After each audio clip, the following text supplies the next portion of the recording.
All right, so are you ready to get a little weird with me today? Uh-huh, always. Bring it on. Okay, fantastic. Today we're taking a deep dive into, well, how should I put this? The strange case of silent letters. Silent letters. Interesting. Those mischievous little things hiding in plain sight. Exactly. Now, we all know a few, right? Like the K and A, no. But the source we're looking at today, well, let's just say, they have some very strong opinions of it. Oh, do tell. This I've got to hear. Okay, so they start off by saying, and I quote, "The English language was created by English people." Yeah, seems straightforward enough. Where's the controversy in that? Haha, right. But then, buckle up. They launch into this hilarious rant about how these silent letters are just pure chaos. Like, who decide on these rules? I have to admit, there are times when those silent letters feel a bit like linguistic landmines. You never know when one's going to trip you up. Exactly. And they give some pretty incredible examples. We got the classic hour, which they pronounce, get this, as how. How? Oh, dear. Right. And then there's half, pronounced with this overly dramatic L sound, like half LF. It's just too funny. It's like they're deliberately trying to make these words as awkward as possible. Absolutely. And then, oh man, the best one, or maybe the worst, depending on how you look at it, is how they say words starting with KN, like no. All right, I'm on the edge of my seat here. How do they pronounce no? Brace yourself, because it's curse, like perkers. Curs. Wow. You know, they do have a point, though. Why is that K even there? Right. It's hilarious and kind of makes you think. But here's where it gets even wilder. They have a solution, a proposition, if you will. They want a national silent letter day. Okay, a silent letter day. That's a new one. I'm intrigued. Tell me more. So this isn't just any day. They've got it all planned out. This holiday masterpiece happens on a Wednesday, in autumn, of course. Wednesday in autumn. Very specific. I know, right? And the whole point, you guessed it, pronouncing all those silent letters loud and proud. So we're talking walking the dog, kidding by the fire, and K-liming trees. Exactly. They even dictate the cutlery. You can only use a kite to eat. A kite. Well, that's certainly creative. I can only imagine the dinner conversation with that one. Oh, and the food.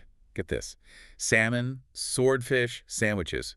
It's a buffet of silent letter all-stars. And I'm guessing everything has to be incredibly subtle. Of course. Uh, It's all just so wonderfully absurd. You know, this all sounds crazy, but it's actually a really clever use of humor to make a point. Yeah, I mean, it's making us think about these silent letters, right? Exactly. It's like they're shining a spotlight on something we usually just gloss over. And there's more.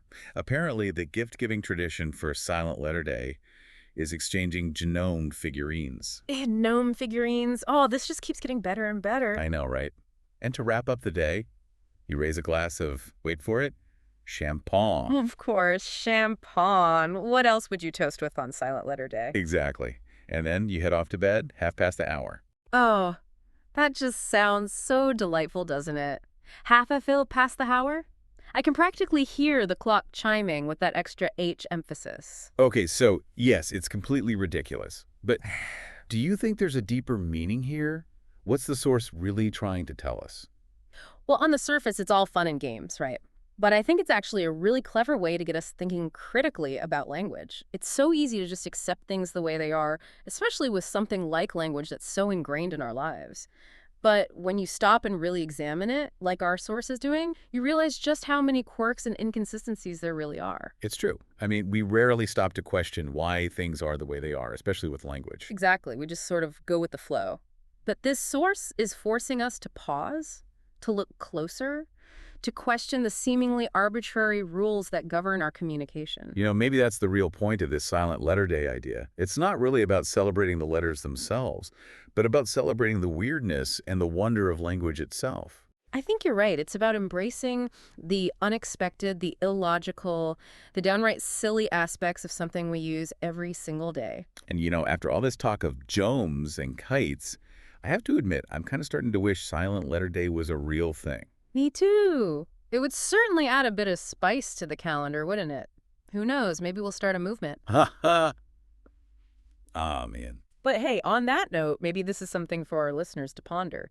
If you could create your own linguistic holiday, what would it be? What would you celebrate? What crazy traditions would you invent? Think about that as we wrap up our deep dive for today. Until next time. Until next time.